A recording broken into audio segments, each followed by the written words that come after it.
boys and girls, welcome back.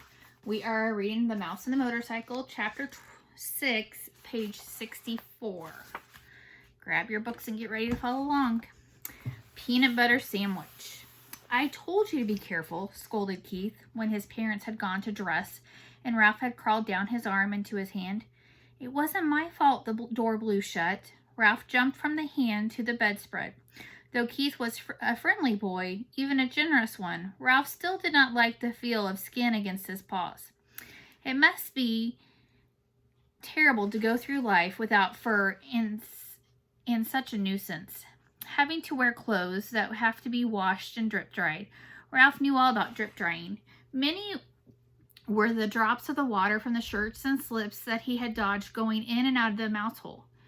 You didn't have to stay out so long, Keith pointed out as he began to dress. What's the use of having a motorcycle if you can't go tearing and staying out late? Ralph asked reasonably. You don't have a motorcycle, said Keith. I let you use mine. And you better be careful. I like that motorcycle and I don't want anything to happen to it. I'll take care of it, promised Ralph, somewhat chastened. I don't want anything to happen to it either. It's going to be harder to get a chance to ride it now that my mother has seen you, said Keith. She's a terribly good housekeeper, and she's sure to complain to management. Speaking of breakfast, you people are too tidy, complained Ralph. I'm not getting enough to eat around here. You don't leave any crumbs. I never thought of it, said Keith. What would you like to eat? Ralph was astounded. Ralph was astounded. This was the first time in his life anyone had asked him what he would like to eat. It had always been a question of what he could get his paws on. You mean I have a choice? He asked. Incredulous? Sure, said the boy. All I have to do is order it when we go down to breakfast, and I'll bring you some. Ralph had to take time to think. After a diet of Zwieback and graham cracker provided by little children, bits of candy and an occasional peanut butter apple core left by medium-sized children, or a crust of toast and a dab of jam left by an adult who had ordered breakfast sent up from the room service, the possibilities of choosing his own meal were almost too much. I know what I would like, said Ralph at last, but I don't know what you call it. Once some people who said they were almost out of money stayed in these rooms. They had 4 children, all of them hungry, and they couldn't afford to go to the dining room, so they got some bread and spread it with something brown out of a jar and put some more bread on top of it. They whispered all the time they were eating because they didn't want the maid or bellboy to know that they were having a meal in the room. Afterwards, they got down on their hands and knees and picked up every single crumb on the carpet so that no one would guess that they had eaten in their rooms. It was a great disappointment. It smelled so good, like peanuts, only better. The boy laughed. It was peanut butter sandwich. Sure, I'll bring you peanut butter sandwich, or part of one. I'll eat part of it myself. It'll be kind of a funny breakfast, but I won't mind it. Where will you leave it? Asked Ralph. Keith thought a minute. Where do you live? He asked. In the knothole under the window. No kidding, Keith laughed. That's the hole I poked my finger in last night. I'll say you did, said Ralph. Scared me out of a year's growth. Nobody has ever guessed it's a mouse hole because it's knothole instead of a chewed hole. I'll tell you what, said Keith. I'll bring you up part of a peanut butter sandwich and poke it through the knothole. Just like room service. Ralph could not have been more pleased with the suggestion. What about the motorcycle? He asked. Where are you going to leave that? In my suitcase, I guess. Oh, come on, pleaded Ralph. Have a heart. Leave it someplace where I can get it while you're out during the day. You're supposed to be in your mouse hole asleep, not riding around in the daylight where people can see you. Well, gee whiz, can't a fellow even look at it? Asked Ralph. I bet you like to look at big motorcycles yourself. Yes, I do, admitted the boy. Well, I'll leave it back under the bed, like I said. But you promise not to ride it until after dark. Scout's honor. Ralph jumped off the bed and ran to the knothole. Ralph's home was furnished with clutter of things people dropped on the floor of the hotel rooms. Bits of Kleenex, hair, ravelings.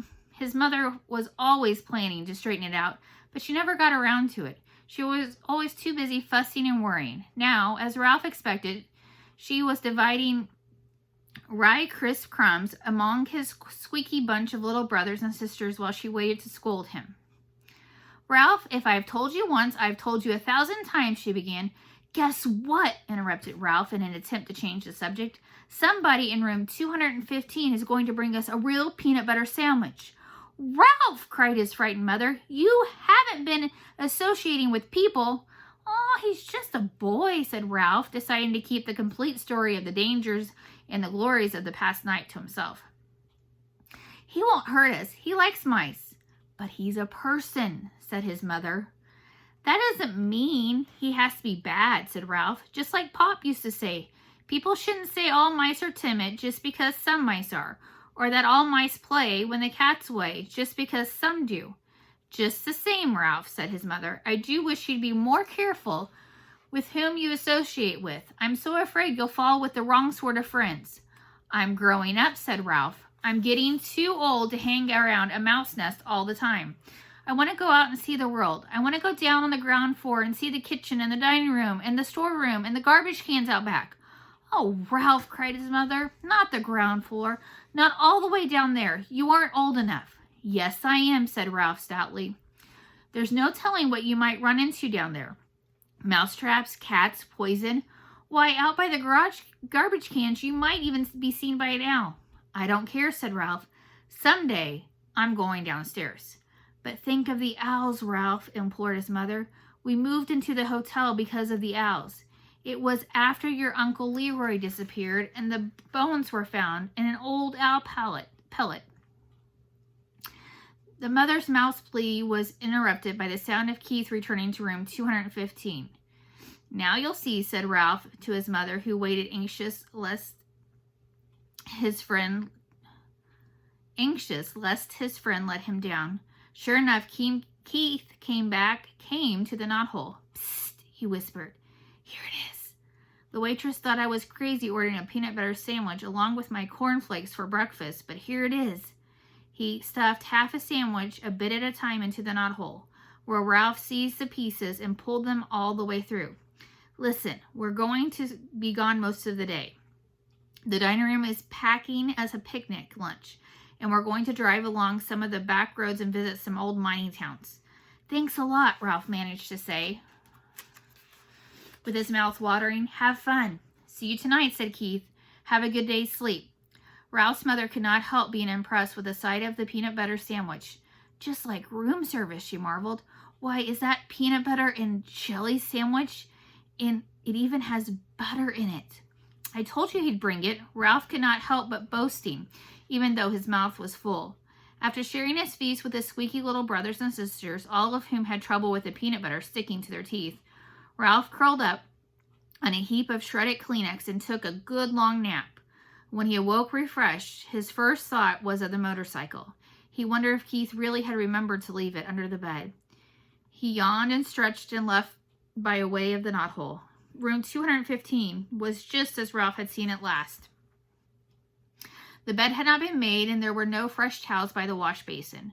Ralph ducked under the sheets and blankets that had tumbled off one side of the bed, and there in the dim light he caught the gleam of the chrome exhaust pipes.